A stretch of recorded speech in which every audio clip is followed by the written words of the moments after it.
Toxic Man Flu for 50 says, well, I was going to do some homework for my master's class, but no, Gary had to stream and distract me. Yep. Fuck your master class. The nerd ate my homework, professor. Honest, I did. I could just do it for you, and then you wouldn't have a class to worry about ever. That would be. Oh, no, Mr. B, I saw this in the chat. Mr. Beast doesn't have a smile. That is a smile that doesn't reach the eyes is something I don't trust. It's like people who don't like dogs. Like, if you don't like dogs, I ain't trusting you. I just went to a whole country. No. But they're everywhere. The dogs are everywhere. It's a very scuffed country. So yeah, we'll start there. We'll start with we're gonna do a full review on Forbidden Frontier. So we're gonna do a full review of that, but just general feelings on the country of Egypt, I guess. So I didn't have high expectations going there. I'm like, it'd be like Mexico, right? And it was like Mexico. It was like Middle East Mexico. The sites were 10 out of 10. It's crazy that you see such crazy shit there that when you go to other sites that are still equally impressive, you're kind of like, that's cool, but it's no Karnak. So my initial takeaway is going to not the Gaza Plateau, but the Giza Plateau was something I've been wanting to do since I was like 8 years old. So bucket list stuff. Almost got a little emotional. And like I couldn't even talk when we were rolling up. Actually, the bus got pretty quiet when we were rolling up to it. And our guide, Ahmed, who was fucking awesome, by the way, got us at all these sites early before the crowd showed up.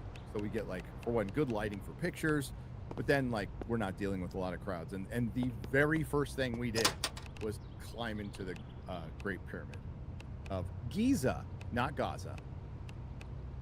And it, like, I've seen so many videos from Brian Forster to Ben Van Kerkwijk of Uncharted X and Graham Hancock and Megalithomania.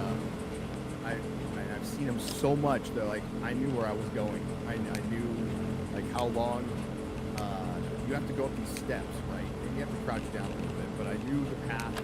I recognized everything. Hot as fuck in that pyramid. Whew.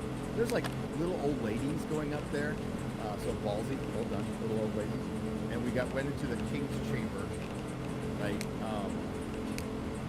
And it was words cannot describe. I was in awe. And you get there and you see how actually big they are, and you're like, no fucking way. And now they say the step pyramid and other pyramids predate it, but there's the same thing we saw in Peru is older shit is better. It's better cut, and it's completely different from a different era. So I guess one of the most disappointing things was the Sphinx. So it might be, I would equate the Sphinx to seeing the Mona Lisa. You're like, oh, I mean, nice painting, but it's about this big. And then when you're going through the Louvre, you're seeing these paintings that go from floor to ceiling about the French Revolution and, you know, naked chicks, and they're just better. They're more impressive. So you see it and you go, oh, cool. And I'm sure the same feeling goes for the Statue of Liberty. Everybody thinks it's, you know, big. It's not. So we go to the Sphinx, and it's, for one, so little of the original Sphinx is still there. They're rebuilding everything, and half of it, like, it looks nothing like it used to, and I still fully believe it used to be alive. But the base of it has been pretty much reconstructed, and here's the fucked up thing. So if you're all familiar with Robert Shaw, and I was more excited about seeing the erosion. I've never been so excited to see erosion in my life, but the erosion around the Sphinx is what makes it interesting, is because the erosion is 24,000 years old. And it's a dugout area. So that means they dug out that area and did a form of the Sphinx 24,000 years ago, when they say it's only like I think 4,000 years old. And it's, so you know what they're doing? They're covering up the erosion. They are covering it up. I got pictures of it, and Michael told me they were doing it. When I saw it, I'm like, I cannot fucking believe they're doing it. And they're doing it to take it out of the conversation. And in a generation, it'll be forgotten. Or they'll be able to debunk it, and nobody can debunk the debunking because they'll have covered it up. Yeah, so what erosion? So the Sphinx, the Sphinx is a yardang. So it's a yardang, if you don't know what a yardang is, you see them in the desert, and it's like a crop of rock that sticks up. So it was carved out of a yardang, but they cut out the area around it to flatten it out, and they also use supposedly those stones to make the temple that has, I think, a lot to do with it, but only one part of the temple that is cut like with absolute precision. It looks like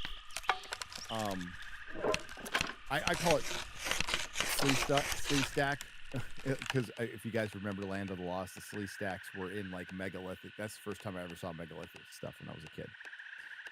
But it's megalithic blocks that do not have any hieroglyphics, that are cut to absolute precision. You can't like put a hair in between it. Like, that is there. So that was clearly there. It was buried and preserved. It's clearly older, and it's clearly better. It's clearly better. So when you see the Sphinx itself, it's up. But they cut out an area, and then after they cut that area, there's tons of water erosion. And Robert Schoch, who is a geologist, was able to date that. Originally, he dated it back to like 10,000 years older, like saying the Sphinx is 10,000 years older. He's since updated that to much further in antiquity. And they base the erosion on the amount of rain there is. Well, it doesn't rain there, like, ever. And if it does rain, it doesn't rain to the levels to create this kind of erosion. So Robert Schoch said, no, this is erosion that's 20, 30, 40,000 years old. And they're covering it up because they want to take that out of the conversation. They do. They do. So that was pretty fucked up. And with these tours, just like with Peru, we're going. We're up at 4:30 in the morning. We're moving all day. Not a lot of time to rest, so we're all pretty gassed by the end. But my favorite thing was the Serapeum, which I missed because I was sick. But then I went back, and Karnak, which was those big pillars. And there's just so much weird shit there, and it's a huge site. So, yeah, next, a flood. A flood.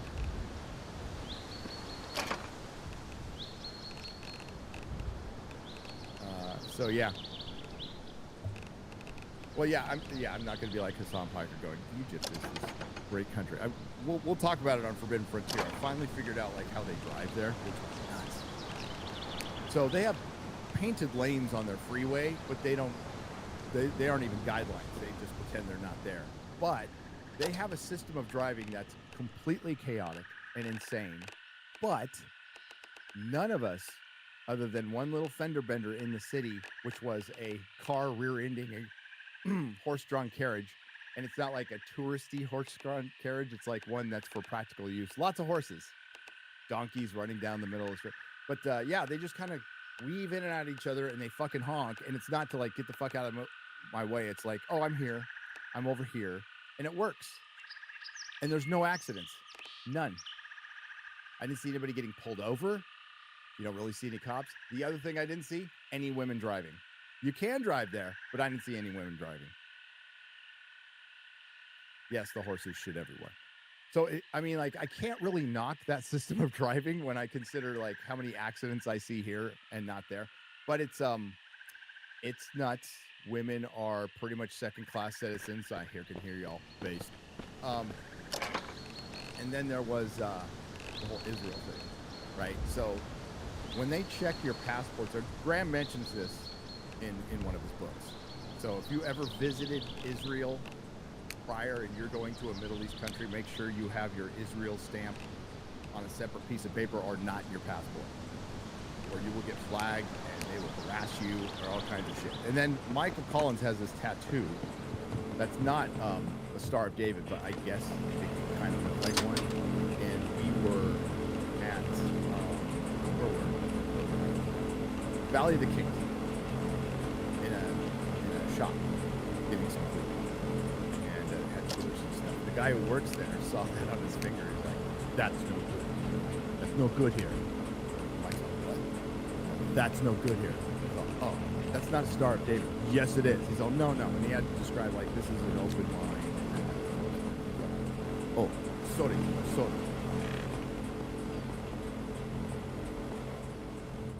They checked my wife's passport, and they clearly said the one word I picked up was Israel. They were looking for Israel. Yeah. That's the kind of stuff you think about. I was walking around with a Star Trek shirt on. I'm like, I've got a couple of Jews on my shirt right now. Are they gonna shoot my own? Stuff we're not used to. Stuff we're not used to. Yeah, women don't walk around alone.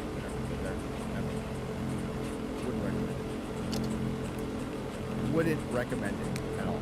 And then little kids running up to you going, "Money! Money!" But that part's not that different from Mexico, to be honest with you. They go, "Hey," they at least try to sell you something. These kids just run up and just go, "Give me some fucking money." You almost respect it.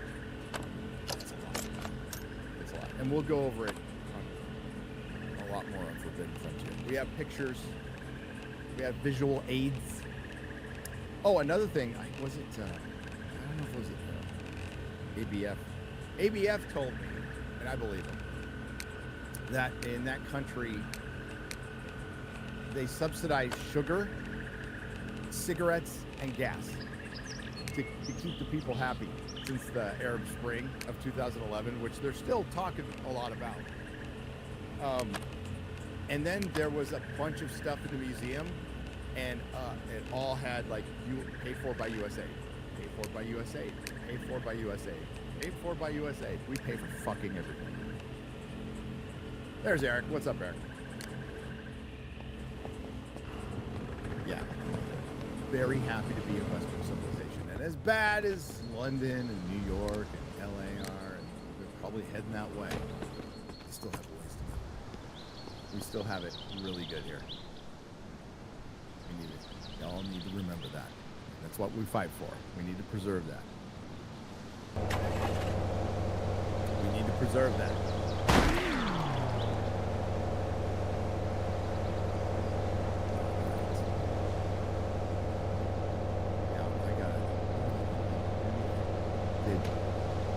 I'm betting.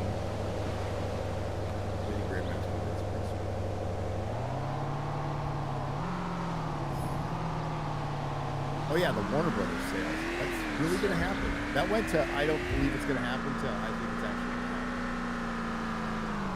Oh, whoops, that was good.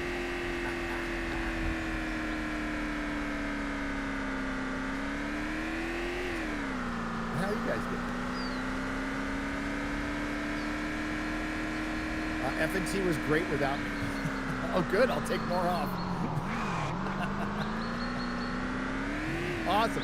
I haven't watched it yet. I'm going to watch it tonight. It's weird because I had to do that when my brother-in-law. I missed FNT. I watched it later. But I had no doubt the guys were going to do it. With Garrett and Ryan, Garrett's running the show. Garrett's running, but guiding the conversation is Ryan. I thought that was probably good. Very good. Thanks, Ryan.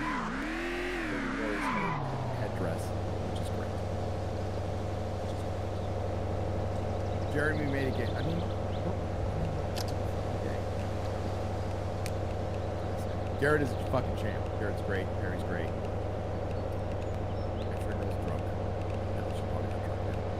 Yes, so the ladies managed to find, the ladies being primarily Mrs. Nerdrotic, X-Ray Girl, and Noons. They were able to sniff out the liquor in a, it's kind of like, I talked about it in the other stream. It's kind of like Salt Lake City. So there's liquor there, just, you gotta find it. Once you find it, the ladies were happy. Noons, cool as hell. One base lady, cool as hell. ABF, Happy Jessica was there. Jeff up north. We had a fucking great 40 of us, 40 people stayed together, didn't get lost. Even Ray, we have this guy named Ray. He's awesome. Ray's the life of the party. He's funny. He went to Peru. Yeah, 40 people went on this trip. The Japan trip is going to be bigger. Thanks, Perry. I probably could have put more up. My phone is full. I maxed out my phone. I couldn't shoot you one video. No, we were not at an Airbnb, so we were with a tour group called Trova Trip. We're going to be doing these like once a year. And they handle pretty much everything. They handle a lot of meals, all transportation. They hook you up with transportation that, I mean, you got to pay for, but they'll send somebody up to get you like an Uber. It's really cheap. But yeah, they took care of everything. We stayed in some nice hotels.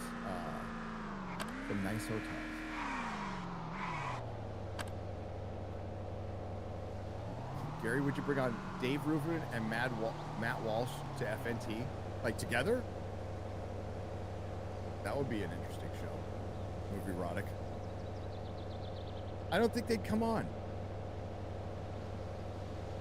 I'd love to see Jeremy debate Dave Rubin. That'd be fucking awesome. That would be awesome. I kind of like Matt Walsh. I know sometimes it sounds like I don't, but you know, I just know. Yeah, don't be a Reuben, says Lady R&D. We have a different baseline philosophy towards certain things, but I agree with him on a lot of shit.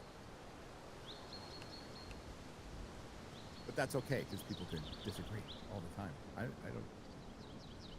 Bring Carson. Randall Carson?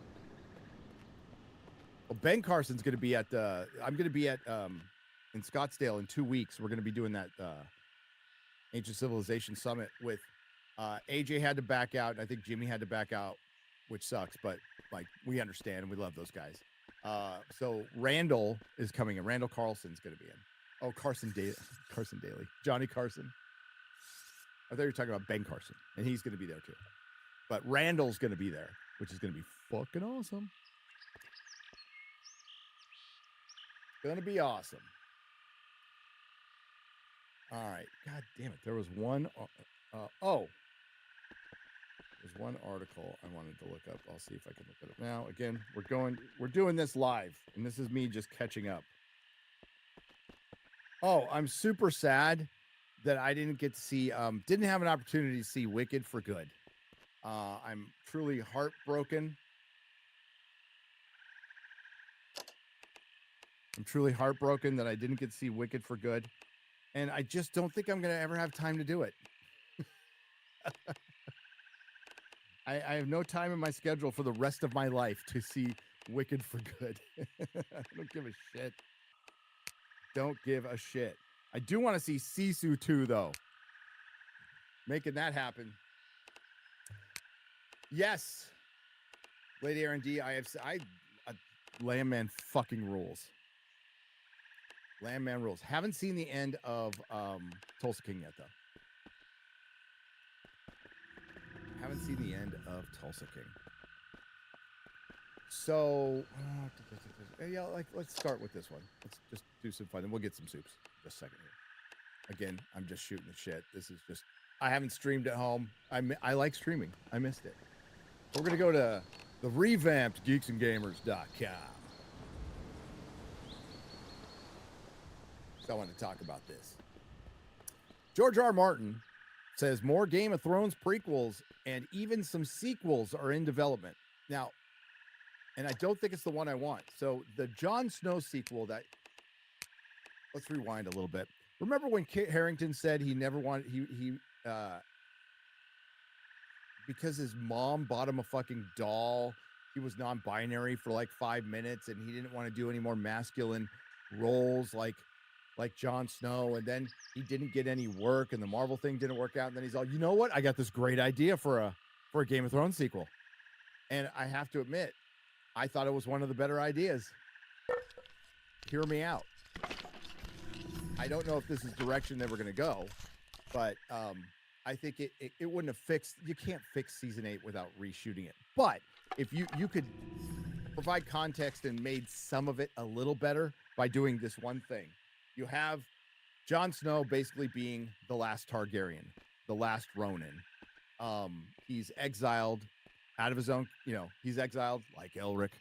And what he does is he travels the rest of Planetos that we haven't seen. So he heads up to the 5 fortresses and goes to Essos with, Longclaw on his back and Ghost by his side, and just wandering the earth like Kang from Kung Fu and getting into adventures. And we get to see other parts of Planetos. And that way you could be away from the King's Landing stuff. You could certainly bring that up, but it could probably give more context to the White Walkers, and you would find out that there might be different forms of them. You can get into the Empire of the Dawn stuff. It could be really fucking cool, but that's not the one they're going to do. So I think that one had potential, but that's not the one they're going to do. So far, Game of Thrones has spawned House of the Dragon, which takes place 200 years. We all know that. So, but more on the way, as at Iceland Noir, a literary convention held from December 12th to 15th, George R. R. Martin confirmed that these are far from. Did it like happen a year ago? Maybe you meant November. I mean, because it was either last year or you're reporting from the future. George R. R. Martin confirmed that there are far more shows related to A Song of Ice and Fire in his series, and it might have been last year, of novels and the horizon, according to Los Reinos, which translates to the Seven Kingdoms via IGN. Martin said there are other Game of Thrones spin-off projects in development, and this is no secret. There's up to 8, and there's a bunch of animated ones. Martin then specifically said there are several in development, 5 or 6 series in addition to House of the Dragon and Knight of the Seven Kingdom, and that he's not developing them alone. As far as what the relation to Game of Thrones will be, Martin said, most are prequels. There are some sequels. Now, the sequels mean you can go far into the future, because apparently Planetos does not advance very much over thousands and thousands of years, other than like they had a Bronze Age, Iron Age.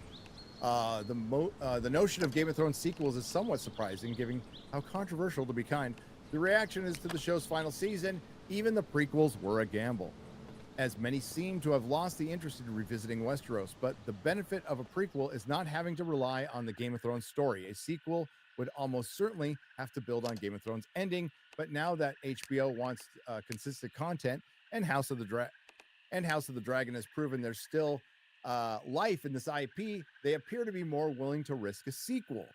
What that sequel will look like is anyone's guess, as Martin didn't give any details. A previous idea for a Game of Thrones sequel series, the Jon Snow one, which I just talked about, which I think could have been good. For the prequel series, fuck. If they do like 10,000 ships, the Nymeria prequel, that will be like some feminist girl boss bullshit.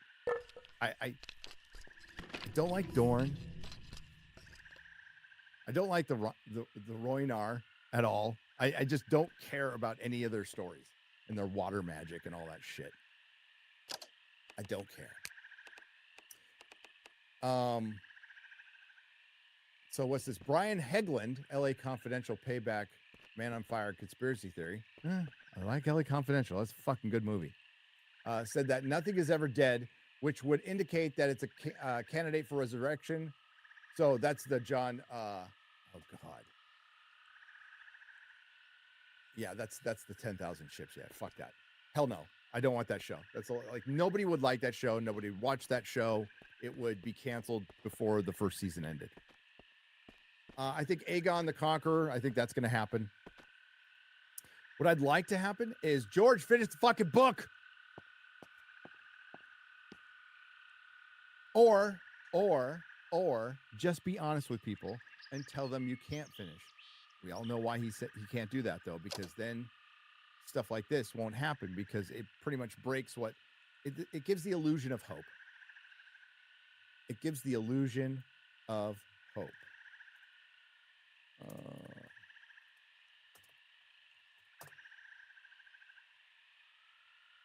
Gives the illusion of hope.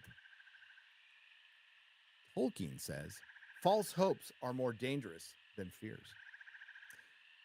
It's a false hope. It's a false hope.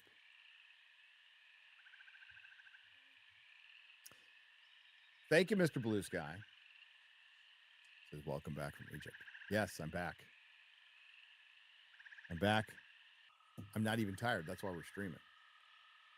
Maybe a little loopy, but not tired. So fucking glad to be home. Not going to leave my house for a week. Enjoy the amenities like water, you know, like not having to worry about, is there ice in my glass right now? I got to take it out. I can't have any vegetables that are raw. I still got sick. We need Asmongold. Asmongold's so hot right now. Asmongold, okay. Asmongold figured something out pretty quick. Here, let's go to the... or maybe not pretty quick. I don't know. I haven't followed them forever. But, because I don't go on Twitch. Picture of my... here's my profile.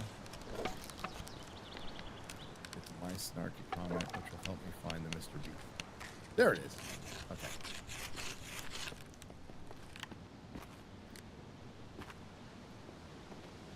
Normally I just don't care enough to talk about other content creators. This one's kind of funny though. This one's kind of funny. So for some reason, Mr. Beast decided to post, especially after what's going on with Twitch, right? Like what's been going on with Twitch, from dog shocking to commies to people getting mad that they're not on their fake award shows, and Asmongold just talking shit about all of them. That's true. It's not even like it's lies or anything. He's just pointing out the obvious. So Mr. Beast decides, I mean, not a lot of unity over at Twitch. I think, what is there, 5 or 6 people who just get all the attention? How do we get YouTube? How do we get the YouTube community more tight-knit like the Twitch streaming community? They're always collabing, hosting award shows, etc. Feels like YouTubers are on separate planets. Asmongold, Zach, responds, trust me, it's better that way. Totally. 100%. Now, I don't know if everybody caught what, like, I'm kind of shit posting here. What is this wee shit we're talking about, Mr. Beastie? It's this fucking, but it's to show that we're on different planets, you know? What's this wee shit? Yeah, I mean, it's a terrible idea. Okay. One is called YouTube, at least for now, not AI tube. And why there's a tight-knit community that's very small comparative to YouTube, because mostly they talk about each other. That's my just kind of uneducated observation of Twitch. They talk about each other all the fucking time. Yes, they used to game, and then they got in like kitty tubs with bikinis on, and then they turned into communists, and now they're just turning on each other. This tight-knit community has just been talking shit about each other, and they all hate each other, probably. That'd be my guess. And that's fine. That's people. That's just how things go, right? But yeah, once Asmongold, I think he was part of stuff before. I mean, people can educate me on this. I'm guessing he was part of stuff before and said, fuck all that. And now he's doing so much better on his own. Not that he was doing bad before, but better. Like, orders of magnitude better. So, yeah, I agree with Asmongold on that. Tight knit community. What are you talking about? Twitch is minuscule compared to YouTube for one, and Mr. Beast knows that. Mr. Beast knows that. That's why I am great. I'm grateful for a lot of things, but I'm grateful that the friends I've made along the way, we still hang out. I mean, it's FNT. We just hang out. We still hang out. We talk to each other all the time. We don't worry about stupid shit. I don't care. And it's I mean, it may be because we talk shit about each other all the time, like just to each other's faces. I don't know, but I'm really grateful that I've made the friends I have, and I mean, fucking content creation is no different than anything else, and I've said this, and I don't care. People don't fucking like it. I mean, y'all see it anyway. But like with Con Inc., I mean, that's as fucking Hollywood as it gets behind the scenes. As Hollywood as it gets behind the scenes. Want no part of it, ever.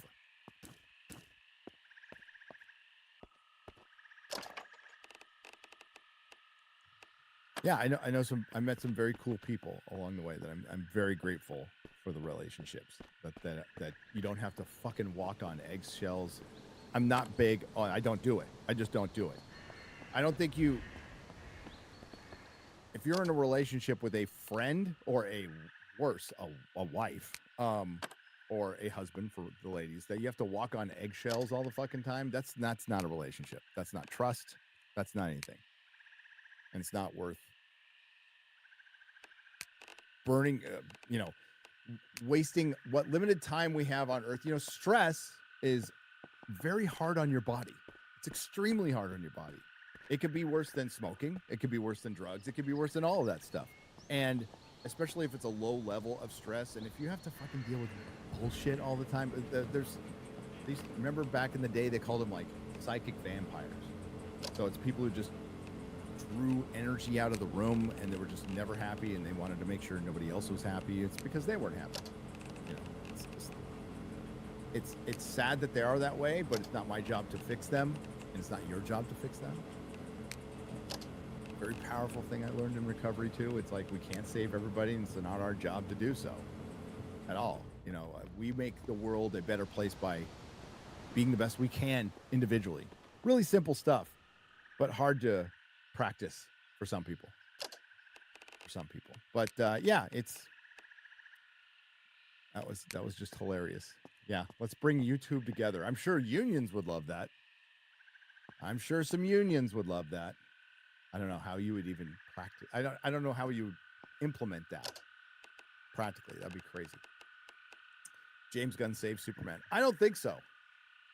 Oh yeah, that's the one I heard. Hang on. Thanks for bringing that up. Let's.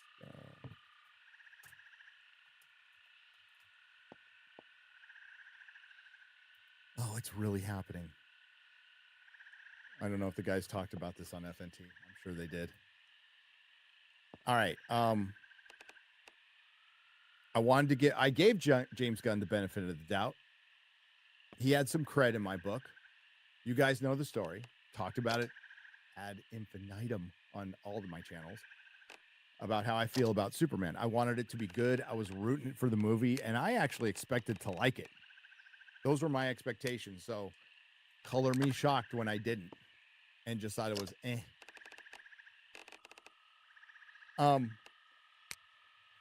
So he starts out with Creature Commandos.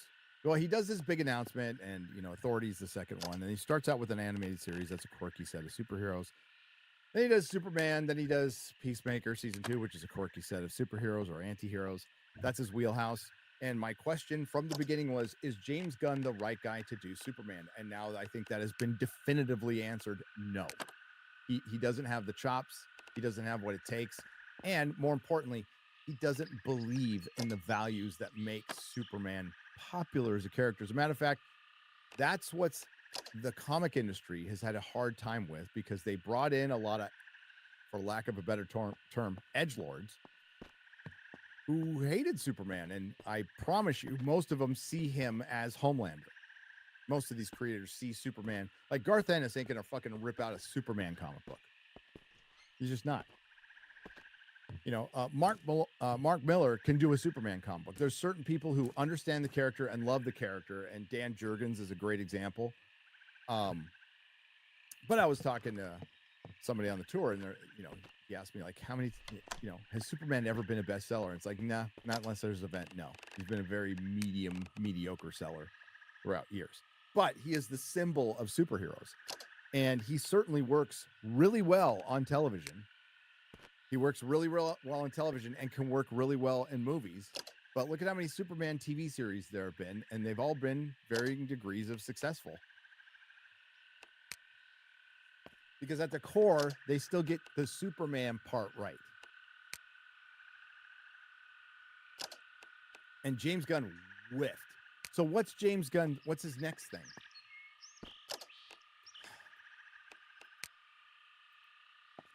Does anybody want to see this? Did anybody ask for this? Did people walk away from Superman going, my God, there needs to be a Jimmy Olsen TV series based on what? Jimmy Olsen's Superman spin-off series, DC Crime, in development with American Vandal creators at DC and HBO Max. And I think, yeah, let me get to the right one here. Piss off. There's a Superman spin-off series, DC Crime. The series is billed as being akin to a true crime docu-series with Jimmy Olsen from Superman hosting, played by Skylar blah, blah, blah. Season 1 reportedly will be centered around DC bad guy Gorilla Grodd, who often wrestles the Flash. So we're introducing a Flash villain and a Batman villain and bisexual orgies before the Flash and Batman. Like, what the fuck are we doing here? Like Warner Brothers, Zaslav, I know you're watching, but you're getting played. You're getting played. You went to James Gunn, and he was in the position of power. Out of desperation, you wanted to pull somebody from Marvel who had some previous success. And I don't know if you really looked into, like, is he the right guy for the job? I think it was more for show. Instead of looking, has this guy ever really mass-produced anything? Can he do anything outside of directing a movie every couple of years? Because that's a really fucking different job than running a studio, being a creative head of a studio, and mapping out a shared universe that, quite frankly, has only really worked in the modern era once. And it stopped working 5 years ago. And that's the MCU. And here you got the only notable thing that James Gunn, I'm going to count Supergirl with this too. The only notable things, notable DC heroes that are going to be introduced in this first, 4 fucking years now, is the Lanterns and Superman. Not fucking Clayface or Creature Commandos or Peacemaker or Supergirl or Jimmy Olsen and Gorilla Grodd.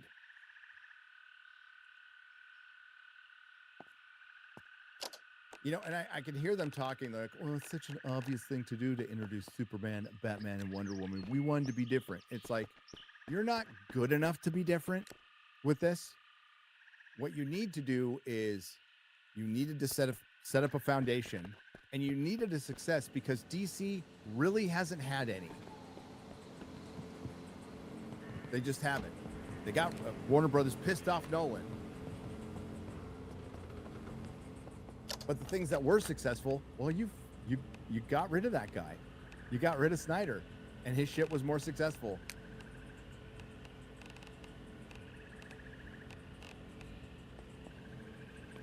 This is utterly stupid.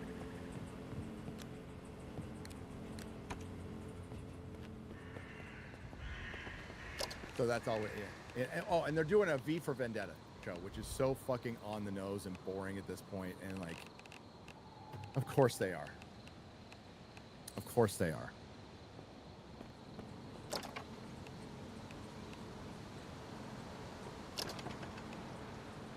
Yes, they're doing a V for Vendetta TV show. Let's watch the movie. And as much as I like it, it's like that shit is so played out. And if we're going to do a alternate reality of some authoritarian fake religious nationalist dictatorship again, but they never managed to really go over, you know, Terry Gilliam used to critique communism quite a bit. They don't do that. Yeah, V for vagina. That's what it'll be called. V for, wait. V for vagina.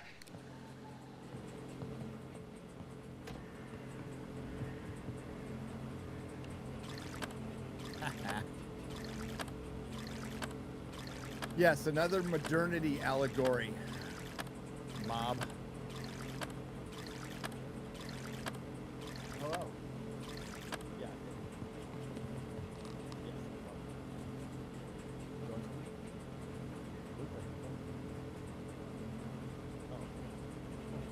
I mean, you can go somewhere if you want.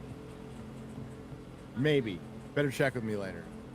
I'm trying to keep the ladies in check here. Okay. That was Kara. Kara's still here. She was house sitting. No, I don't think James Gunn's Superman's gonna last much longer. And I guess, correct me if I'm wrong, it looks like Paramount's still the big dog that's gonna buy Warner Brothers. And I think they'll let James Gunn finish up his contract and see what he does. And if everything performs kind of like it has already, then I can see them making a change. Here's the problem, Skydance. I think you'd be wasting your time. I think rebooting the DCU for the 5th time, and it would be 5th, if you want to really think about it, for the 5th time in as many years. I think you just sit on it for a while. Make Batman movies. Make Batman movies. I think that's pretty much the future of superhero movies are going to be the big dogs. I think Marvel is going to try to, reset their X-Men's going to be a fucking disaster. I think you sit on it and just make fucking Batman movies.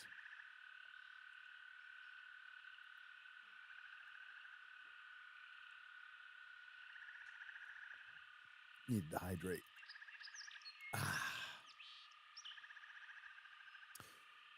You think Paramount's going to have some masculine energy? I hope so.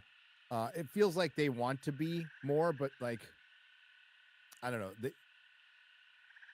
You got to show me. I don't trust anything from Hollywood.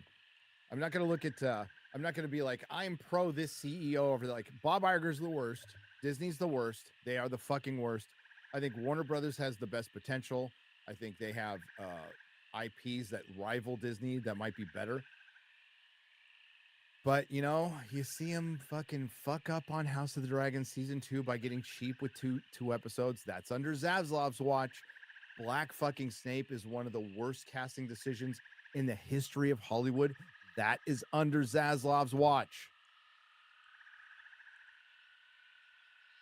I mean, that is a horrific fucking casting decision with something you could have printed money, and nobody, and I mean nobody other than the few fucking weirdos who hate JK anyway, was ever going to complain, there's too many white people in Harry Potter. What you could have done is just cast it correctly from the book, and you would have had your proper, probably, Ryan's pointed this out, representation that reflected the 90s UK pretty perfectly. You have prominent black characters, and you have Cho Chang. That's totally like a authentic name, right, Perry? Cho Chang.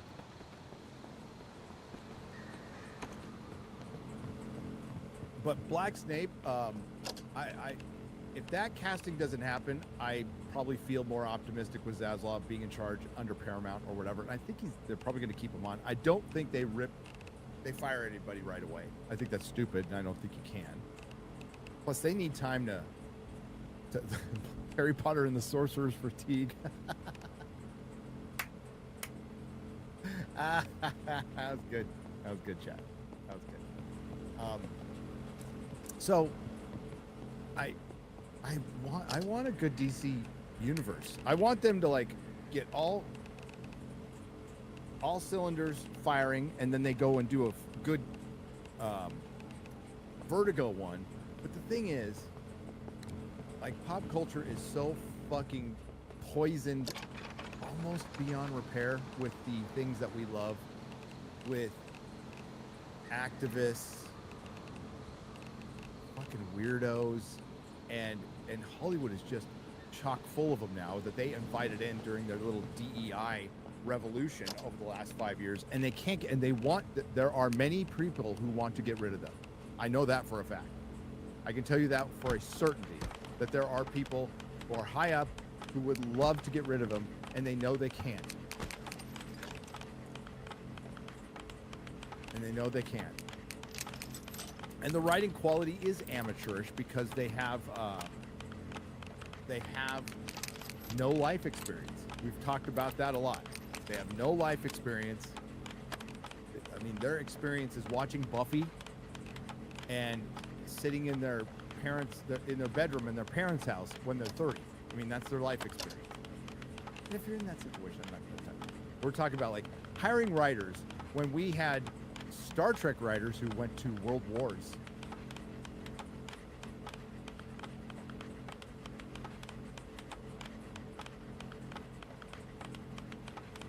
The disciples of Whedon. And I like Whedon, but Whedon couldn't even do Whedon right now. If Whedon came back, he could not do Whedon right now. So, and everybody's Whedoned out completely, including yours truly.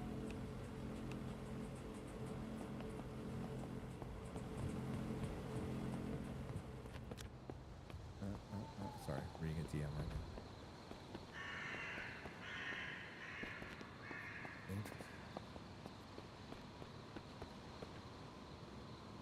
Gary, where is Joss? Joss is a broken man.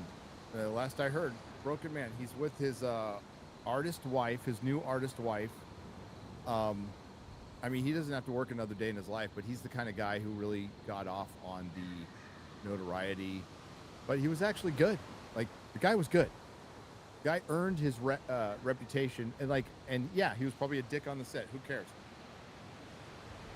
And he had massive TDS.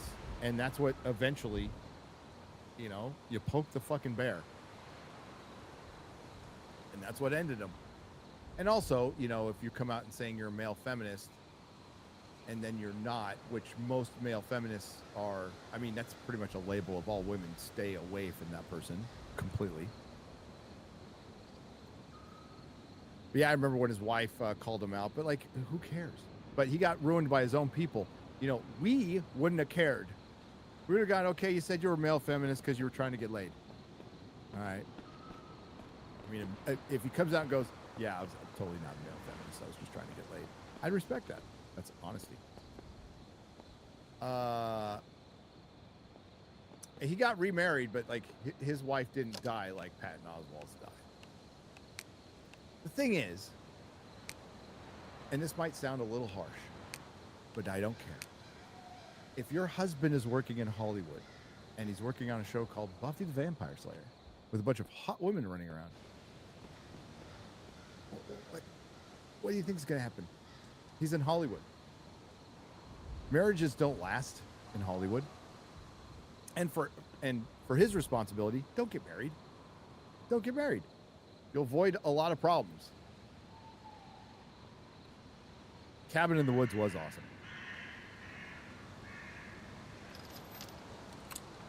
Cabin in the Woods was awesome. Let's get some clues. Then we'll get to the BBC. Not the real BBC. Well, I guess we are the real BBC. There might not be much of a BBC left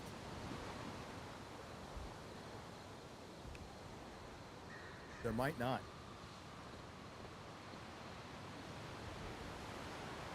There might not be a BBC left because apparently they lost a lot of money.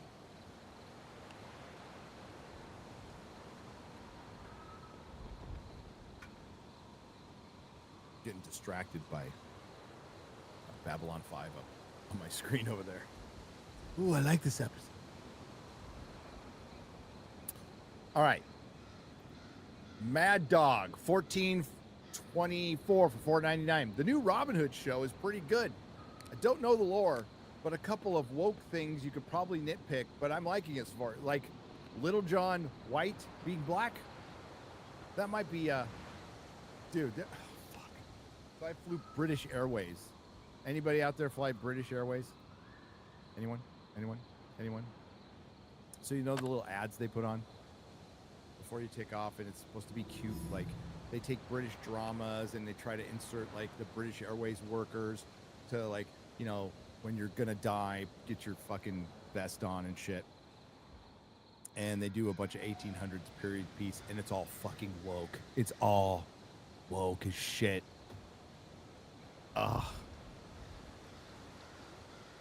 It's I could do a video on that BBC Airways commercial. I could very easily. Where was I? I didn't want to lose that one. Dark Schwartz Rising says, let's fucking go. It's been a member for 9 months. Thank you. I'm glad you're alive. Fuck flying and remain blessed. Yeah, I don't like it.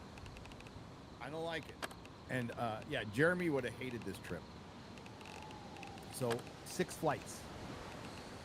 6 flights in 1 week. That is like a decade's worth of flying I did in a week. And they snuck one in on me, you bastard, Michael Collins. So we did the planes, trains, and automobiles thing, like big time. But yeah, it was 2 flights to get out there.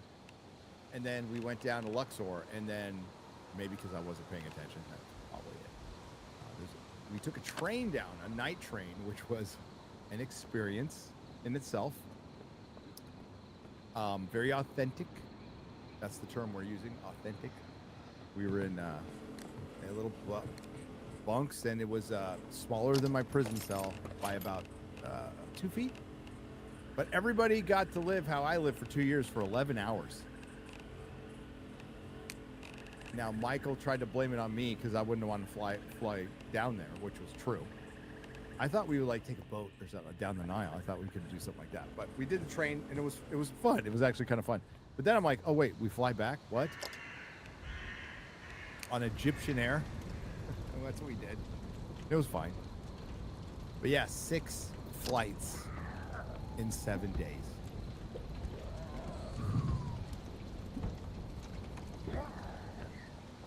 So I'm not flying again until we go to Japan.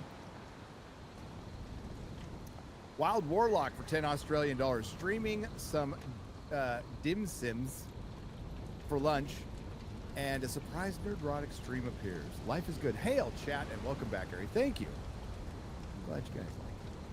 That's nice. Dude, Egypt, Stargate, let's fucking go. Yeah, I gotta watch Stargate now. I have purchased the movie. I have purchased the movie to watch again. I haven't watched it. When did it come out? 30 years ago?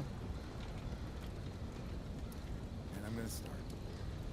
A great way to get rid of the Sunday night hit blues. Streaming right off the plane, you demand. Thank you, Dark Sports Rising. Yes, streaming right off the plane. Probably over a football game or whatever. Don't care. Great to have you back, Gary. Welcome home. Thank you, Horatio Mantooth. Toxic Man Flu was gifted 10 Nerdrotic memberships for $50. Thank you, Tox. Tell Comics Division is a fucking Staccato DDS for $20. Thank you. Have you noticed which action figures switched around while you were gone?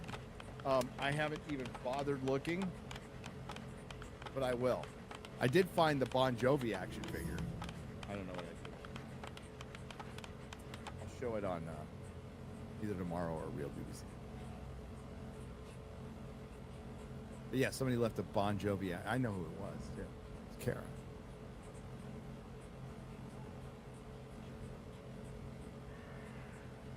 Fucking Kara. Women. Goddamn women. Can't trust them. Welcome home and happy Doctor Who Day. Watching classics. Terror of the Autons. Oh.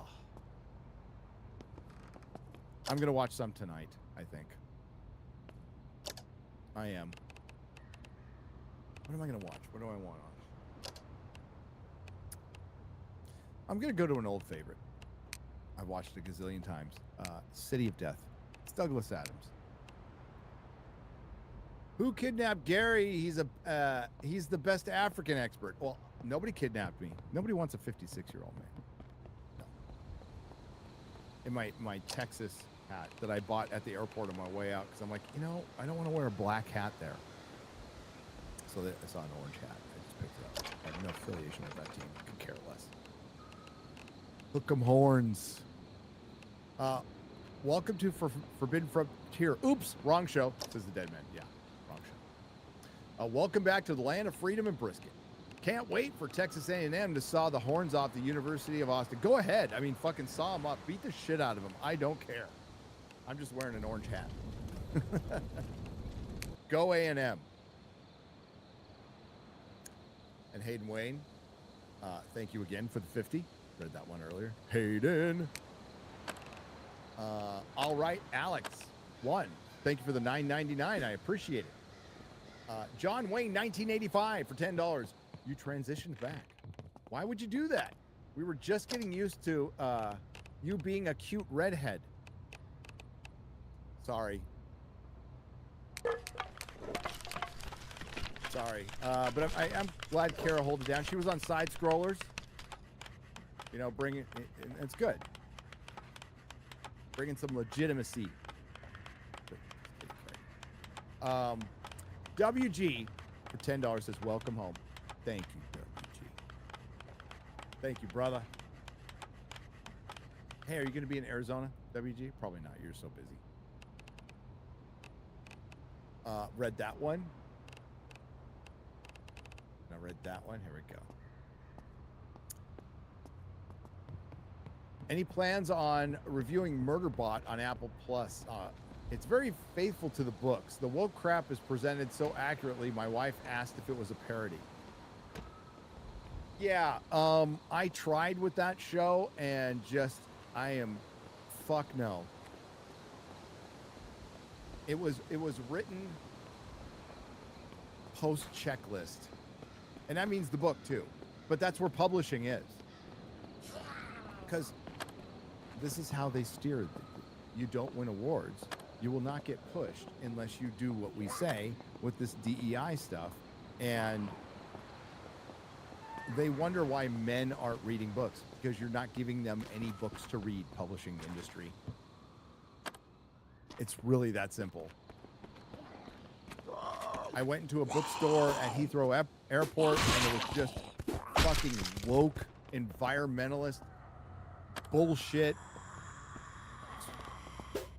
More woke bullshit. True crime. And the sci-fi fantasy section was like this big.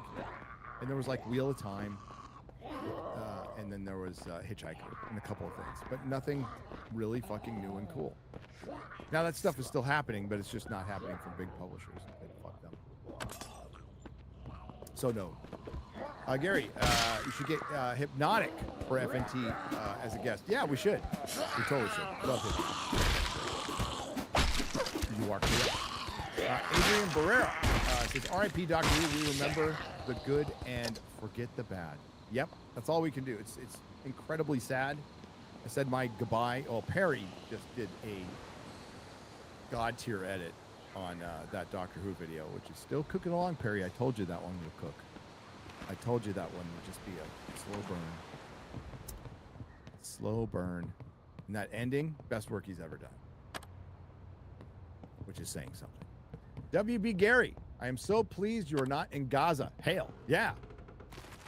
Sect 199. They really don't like the Israelis there at all. Jeremy used to be gay, which is fine. But now he's an actual liberal white woman. Way worse. D-Day Karen. Whoa, whoa, whoa. Did something happen while I was gone? I still have to watch the show. Stargate series helmed by original showrunners. And I am excited. If you're excited, good. I don't want to piss on your excitement. I just want you to temper your expectations. This is Amazon. The last time a Stargate series was on was what? Didn't they try one like 6 years ago?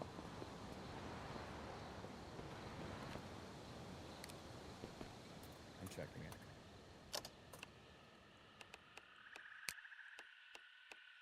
Oh, way longer now. Really? I thought there was one. The last Stargate series to be aired was, it was way longer. Stargate Universe, which ended in 2011. However, a new Stargate series has been recently announced. We live in a different world now.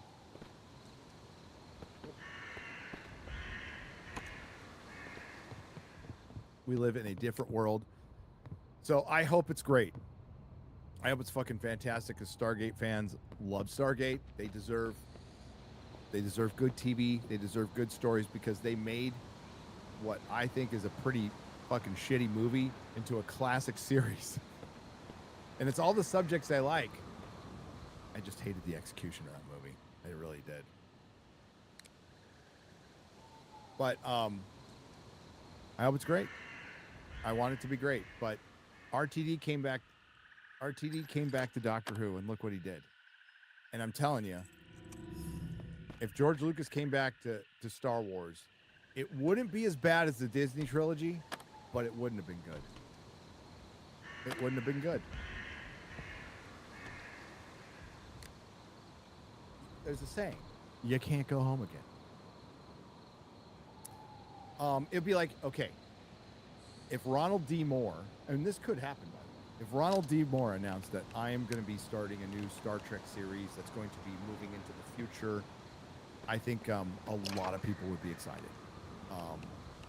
And there was a time I would have been insanely excited about that.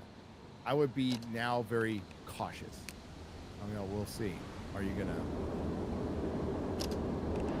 Well, I'll tell you, okay, Skydance wants to make friends. If they want to make friends, if they want to bring back a large portion of the Star Trek... There's a Star Trek fandom out there that does watch Kurtzman Trek. It's very small. It's about the size of the Acolyte fandom. They're worried about pissing them off. I would say, piss them off. I don't fucking care. And I think a lot of the people who watch the Kurtzman stuff wouldn't cry if you said, this is all a different timeline. Every bit of it. Even the Star Trek Picard Season 3, which I love. If you need to throw it in that timeline, fine. I don't care. And then we move forward. No more fucking prequels.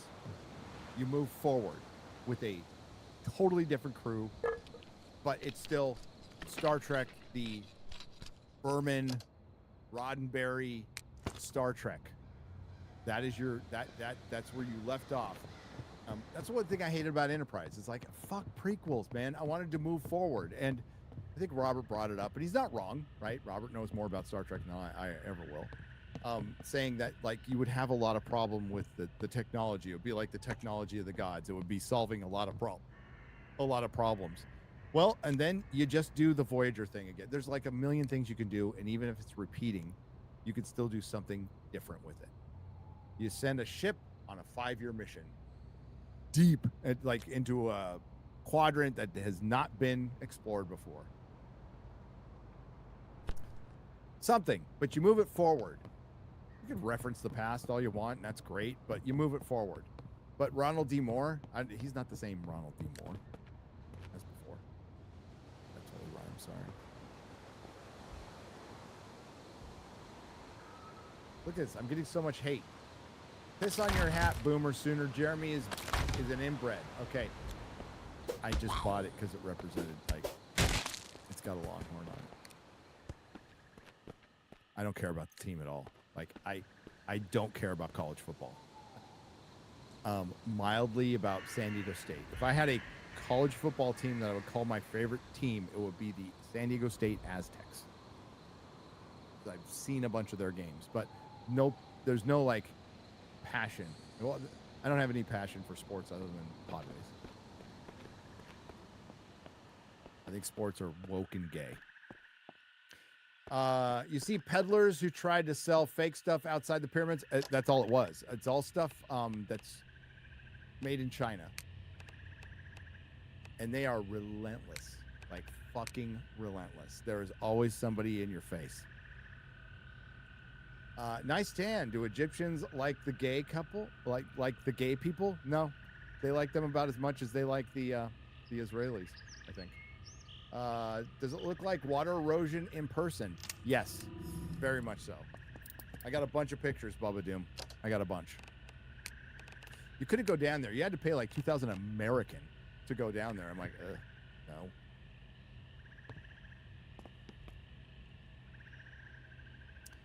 Gary, Jeremy,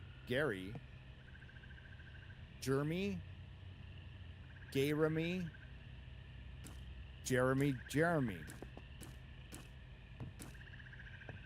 Thank you for the 25 Norwegian krona. I think that's all the ways to spell it. Like, the only way to spell Gary is Gary.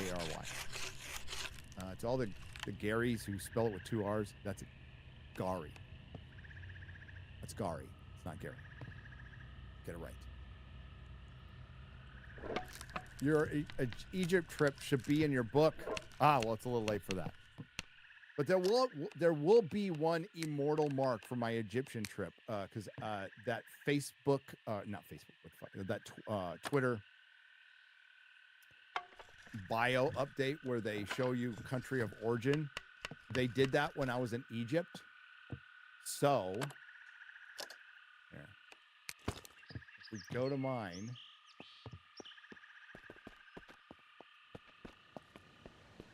Go to mine right now.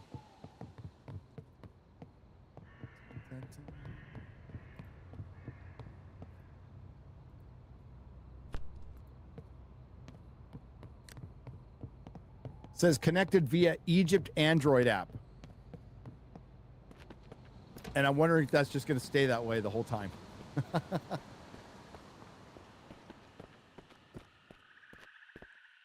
So there's that.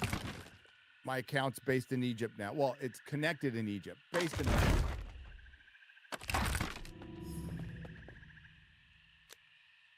Based in America.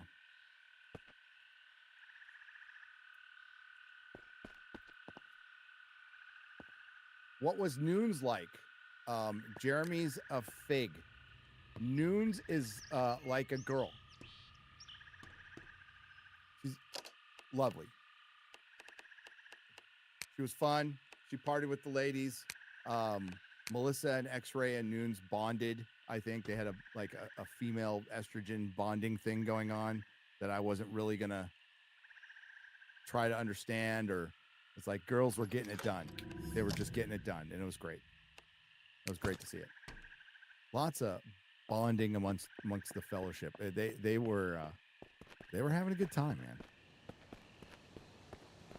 And they're all going to be really tired this week. Is Cairo still filled with old dented Fiats? Yes, very much so. But it has some newer cars too. A lot of Chinese cars rolling around there. Hot take. Bay would be worse than Kathleen Kennedy if he ran Star Wars. Michael Bay? Worse than Kathleen Kennedy? I don't think so. I'm not going to say it was good, but I think there would be more masculinity, more testosterone, a lot more explosions. Nothing would make sense.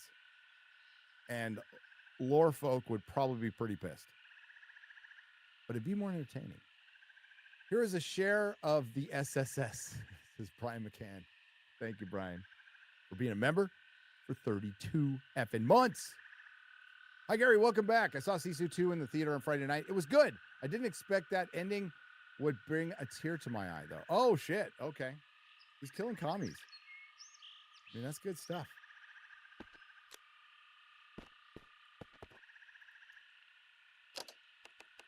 I read that one. Mexi Rage, what are your thoughts on if we got a Muppets Lord of the Rings? Well, we can't, because one's Warner Brothers and one is, those rights still distribution wise would belong to Warner Brothers. Well, They might. I don't think they'd be able to do it. Like if Jim Henson did one, it would be fucking great. It'd be great, but it'd be very difficult to get those rights. And the Lord of the Rings, if they would have to get it from, oh god, I'm blanking on the name who bought it from the Salzans company. Is that like Swedish or like Norwegian, whatever, the white people region? Some company bought it, and Embracer bought it. So if they bought the rights from Embracer, they could do one, but it couldn't look anything like the Warner Brothers, Peter Jackson, Lord of the Rings. I think it'd be fun in a different time. Trippy325 for $5. What are your thoughts on the Heavy Metal Mag relaunch? Just grabbed issue 3 and liked it so much I grabbed the first 2 hardcovers in the store. I've been loving the relaunch. They have kind of gone away. Their philosophy is we welcome everybody, but it's truly welcoming everybody, right? You'll probably get a woke story here and there, but you're also going to get a fucking incredibly based story, and you'll get titties, lots of titties. They have embraced titties again. So I absolutely love Heavy Metal. They were kind enough. I didn't want to make an issue. If somebody blocks me, I don't give a shit. Like, whatever. But I have been a proponent of that magazine all my life.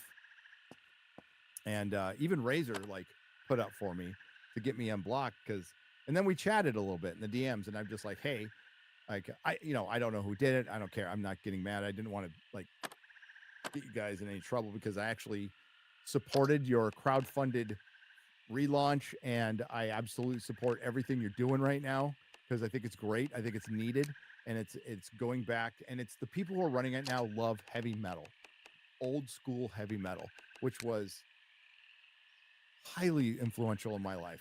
Just absolutely highly it is a magazine. I admit it. When I was a kid, I was just looking for boobs, but then I got into the art and the style of story and the style of fantasy that they do, and it's fucking brilliant. So I'm glad you liked it. I love what they're doing. Absolute support and love. And if you want to support them, you will get like high quality magazines again. Metal Hurlant is back. Heavy Metal is back.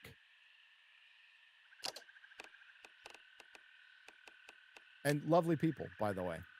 Amazingly, like really, they know the channel. They didn't care. We discuss things, and in our conversation, they're like, well, we're gonna like talk to everybody, and essentially they're gonna go, we're gonna talk to people who don't like you, but we're gonna still talk to you. We don't give a shit. And I'm like, that's all I ask. Like, I would never ask you to not talk to people. That's gay. So they were very cool. Very cool. They're in a business, you know. Jeremy is a master debater of many men. Eric, you're right. Get Latino Slant, AK Pauly on FNT, and talk about it. I've been to Pauly's house, and we have taco about a lot of stuff. We did taco about a lot of stuff. We love Pauly. Matt Wall. That was so funny on the Chris Gore's Academy Awards thing. As mentioned it, he was like, I was worried that I was the racist until Pauly got here, and it's kind of true. But it was all good fun. Matt Walsh on FNT in character as Guilfoyle. Do it. He could play Guilfoyle. He probably could.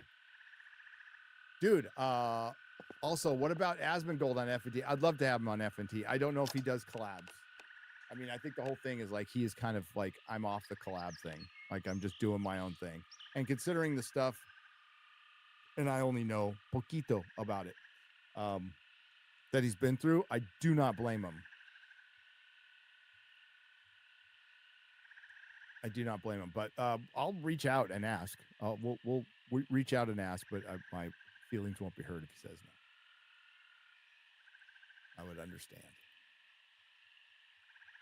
Speaking of fantasy, Larry Carrera's final audiobook in the Saga of the Forgotten Warrior series, The Heart of the Mountain, releases Tuesday. Good luck, Larry. We still got to get him on because I want him to break down for all you guys the sad puppy incident, which has gone a long way to absolutely destroying publishing. You don't like Mel Gibson's conspiracy theory? I love Mel Gibson's conspiracy theory. Love that movie. Love that movie.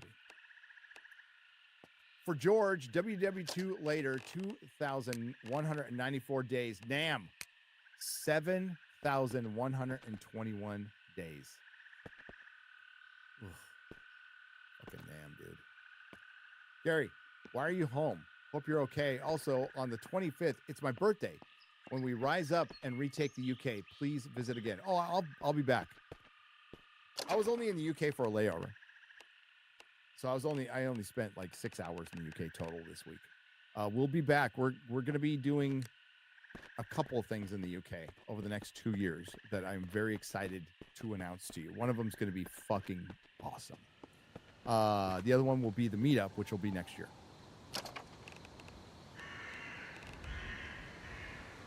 Last thing YouTube needs is to be like Twitch. Agreed. Streaming communities are cringe and retarded, and nobody likes them except for the other idiots. Knocked from 300 Martian pesos. Yeah, YouTube's different beast, Mr. Beast. One that you have figured out to a T. I mean, the guy like figured out the algorithm, makes content that obviously people like. Biggest YouTuber ever, I think, right? No, top 5. Who's the biggest YouTuber ever? I don't care.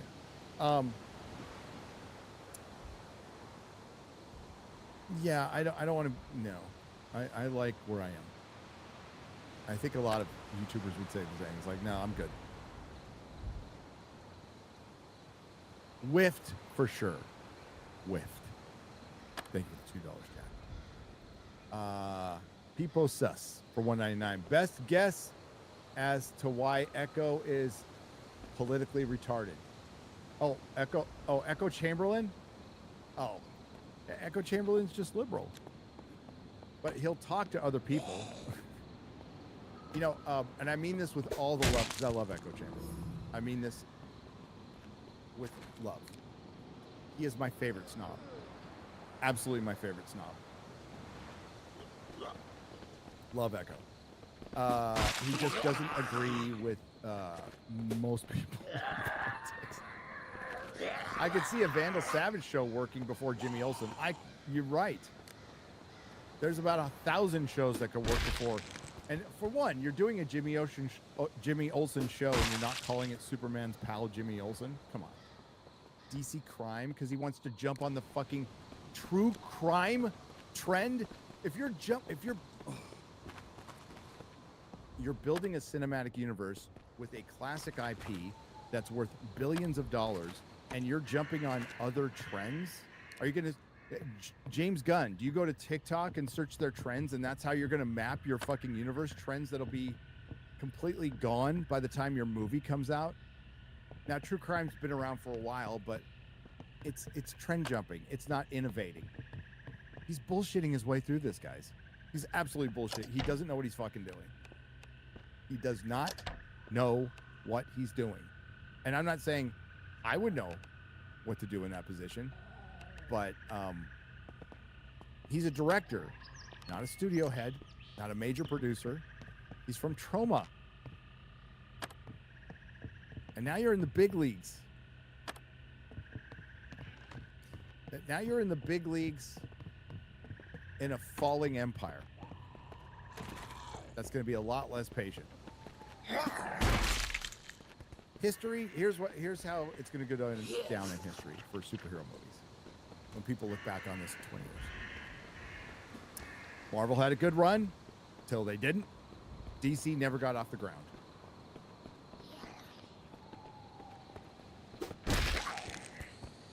Fredo Jacko, 82.47 for $5. The goal is to normalize the fringe, the irreverent, and subvert archetypes in order to collapse Western civilization. Gunn films align perfectly with it. Yes, James Gunn doesn't. James Gunn is not going to put an American flag on his front house, on the front of his house for 4th of July, because he believes it's fascist. People trying to push the idea that James Gunn is based in any way, you're fucking insane. Have you watched any of his stuff?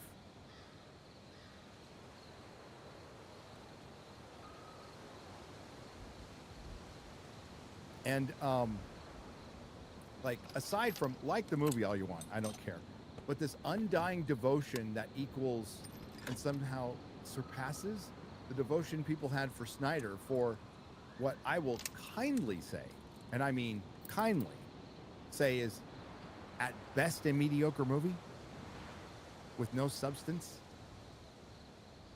just junk food, basically. Some people say it's worse, but to have that kind of devotion behind something that clearly doesn't have a plan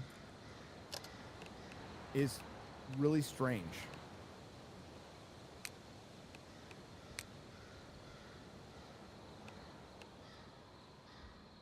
The alternate reality of V for Vendetta is the one we currently live in. Yeah, I've said it before. V for Vendetta was pretty spot on. They just got the bad guy wrong.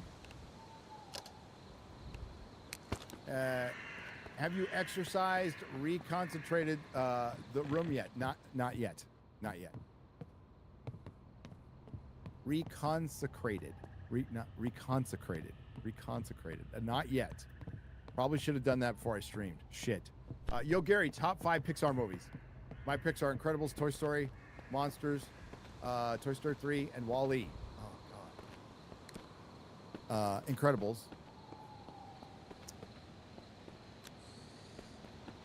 WALL-E.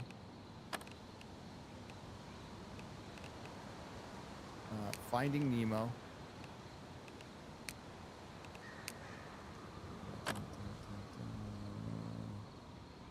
Toy Story.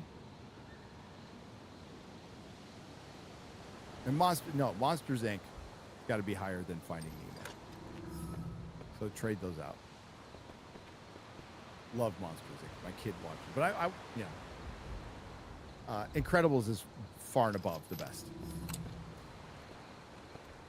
Ruben Haynes, what's up? Gary, we need to talk about the theory of everything and other big Earth, Moon, Sun connections. Evergreen content for you. Serious, Gary. I sent a message to Mel. This is groundbreaking. We got it. We got it, Ruben. We'll check it out. Thanks, brother. Jake Tammon for $1.99. Hope you close out Stranger Things well. I'm hyped. I hope it's good. I saw a clip on Twitter that didn't look good. Like, at all. At all. But we'll see. I love season 4. And I'm going to rewatch it tomorrow. Yeah, tomorrow. For some reason, I thought today was Monday all day, but I'm not surprised. So rewatch it tomorrow, Tuesday. Then I'm getting up super early to watch the first 3 eps of season 5. Start recording a review so we can hopefully have it out by Thursday. Then, of course, we'll talk about it on FNT. That's the plan this week.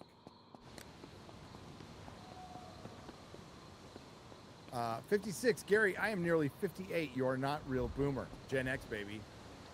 Who? Yeah, we are Gen X. People. I mean, the boomer phrase is just an internet phrase. I am Gen X. Message censored by Mossad. I didn't get my $7,000. Gary, welcome home. Santeria, leave me be. Did you ever get to see where Slayer filmed the video for Seasons of the Abyss while you were in Egypt? Oh, no, I didn't, but I should have looked. Love that film. Love Slayer. Starting week 3 at my new job tomorrow. Thank you for the sanity. Oh, Gollum. Well, congrats. Have you seen the new South Park seasons recently? Yes, they have jumped the shark completely. I defended them after the first one, but when they do like 5 in a row, it's like it's indefensible at this point. Indefensible, which is really disappointing, to be honest with you. Badlands wished it was Apocalypto. No English words. Apocalypto was great. Badlands was a flop. I have to correct. You know what? It is my duty to correct when I get things wrong, which I do all the time, but particularly in videos. And while I did give the caveat of using the word probably, I was dead wrong. I was dead wrong, and I'm here to admit I said that Predator Badlands was probably going to be a hit. Well, that was fucking wrong. It's a flop. Another flop. And for the 5th time this year, and we're in the 20s. Platoon probably has an exact count. Little Platoon did a great video on Badlands, by the way. Well done, sir. And Mahler and I were talking about this at the time when all this shit was going down. It's like, it's happening again. This is like Tron Ares, but worse. And this is just like Alien Romulus and Alien Earth and Thunderbolts and Superman and Captain, yeah, even with a little Captain African American and Fantastic Four. It's like, these things are great. They're a hit. You're a hater. You know, and in some cases, I said that the movies were mediocre. And there's all this gaslighting going on. And then it's gone within a couple of weeks. It's like the contract ran out. And now I'm convinced. Now I'm convinced. I know there's simps out there for everything, but now I am absolutely convinced that these are third-party companies. It's just speculation, but I don't think I'm wrong, because there's a lot of money riding on this, and it's not a lot of money to spend. Fake it till you make it marketing. They're actually been doing this for a long time. So third-party marketing firm gets contracted out so Disney can, not that everybody's going to look into it. They're probably directly connected. Who's going to look into it? Who cares? But think about it.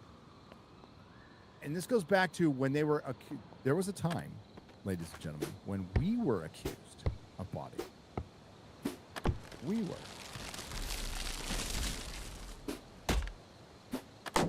And I'm like, are you fucking insane? Like, spend money on that shit? But you know who does have the motivation to spend money on botting and bot farms? A movie worth hundreds of millions of dollars that's got a lot of jobs and things riding on it. So, not against the law. It might be against some TOS that'll never get proven. Or so, who has the motivation to bot, to gaslight, to make something look better than it is? The studio. Who also has the resources to get this done? The studios.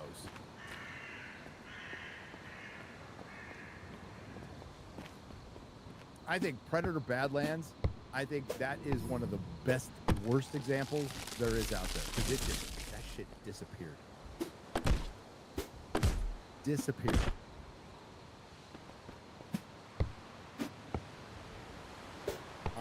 No thoughts on the Rise of Merlin trailer. I haven't seen it.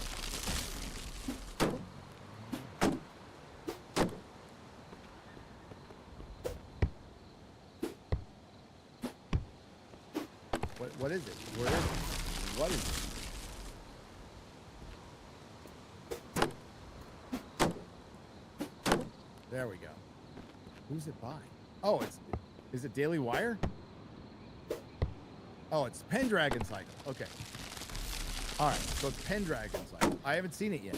I have not seen it. Started listening to Light of the Jedi because there hasn't been a lot of good books coming out. No, there hasn't. I just, I'll probably listen to Harry Potter again. Which, I'm going to be real, Philosopher's Stone, the Sorcerer's Stone, not my favorite book.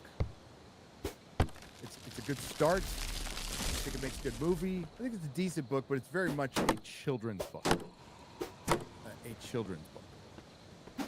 So when I go back and reread, I pretty much pick up at Goblet of Fire. That's what if I do a full reread, I just go to Goblet of Fire. And I can't wait till we get to that. But we get one every month, so we're going to get another. We're going to be getting, here, let's find out. When do we get Chamber of Secrets?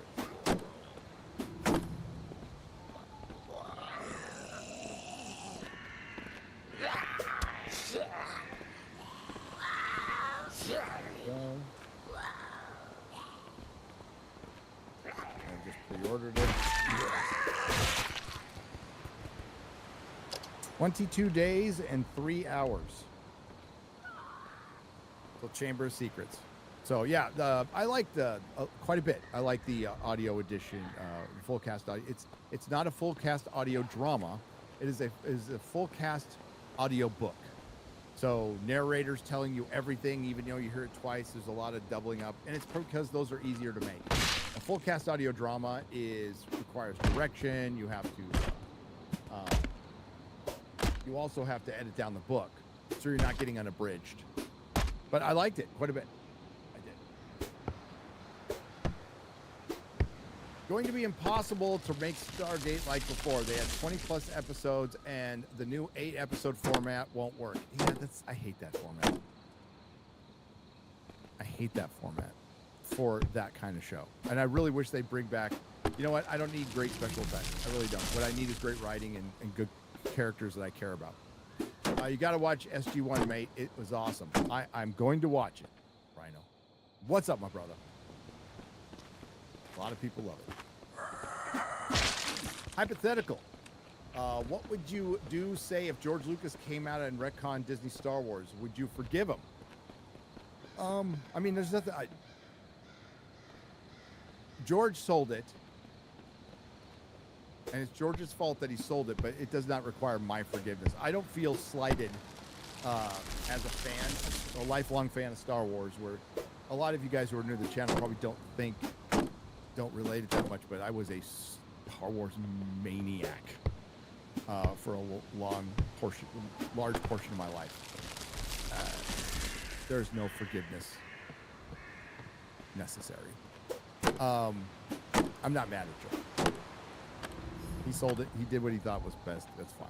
It sucks what happened, but it seems to me that he wasn't exactly pleased with what Disney did. But retconning it, if anybody just retconned it and started anew, that would be that's how you fix it. That's exactly how you fix it, and it's the only way you can fix it. There is no making the shit Disney made work. It's just not going to work. The only cultural relevance that Disney Star Wars has now is its criticism, and other people have brought that up. The most entertaining thing and the most insightful thing about Disney Star Wars is the criticism around it. And it's the only memorable thing of Disney Star Wars. Crazy, right? Thank you, Darkington, for gifting 1 Nerdrotic Live membership. Oh, that's one thing about Leslie Headland.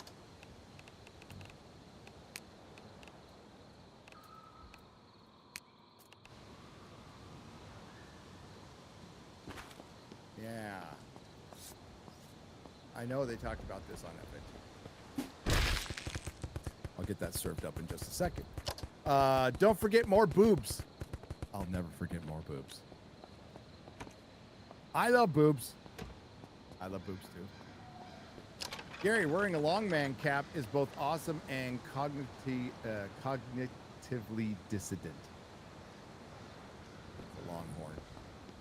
A longhorn cap. Why did I say long man? I just said it naturally. Is it? Well, thank you. Landman choked me up tonight. Oh, there's a new one.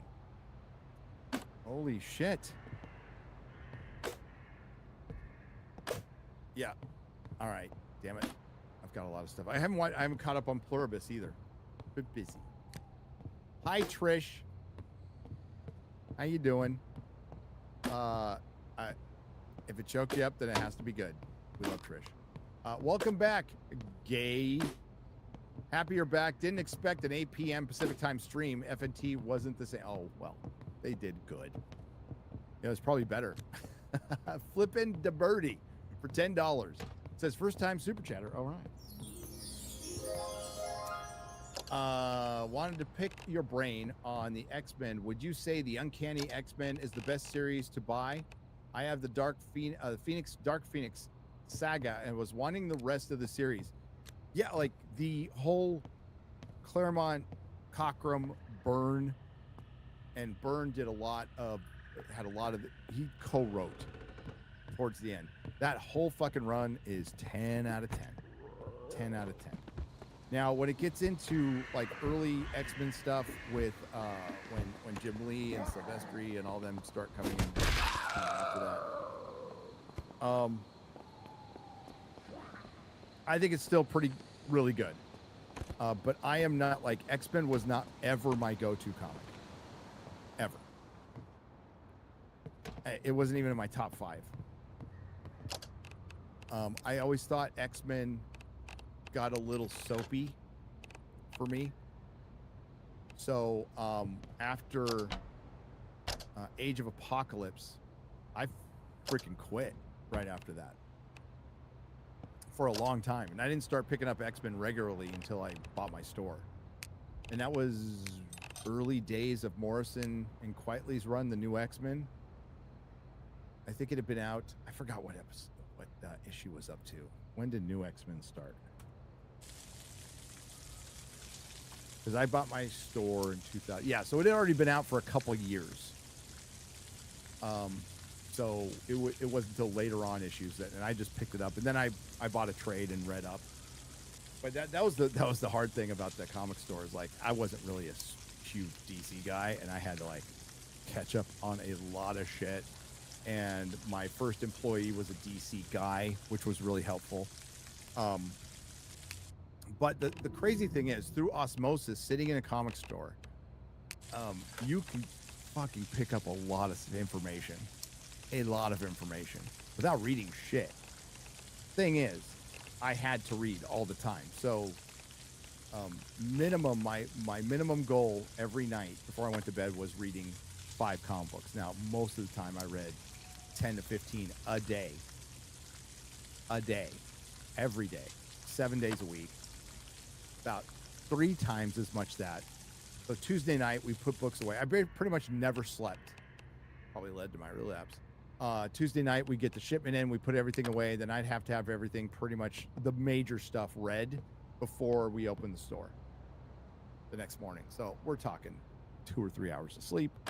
And then, because it depends on when the shipment got there and how big the shipment was and how long it took to put away and inventory and blah, blah, blah. But X-Men was never on the top of my list for anything. I liked Wolverine, like Cyclops. But even before it got gay, I kind of felt the same way about Sandman.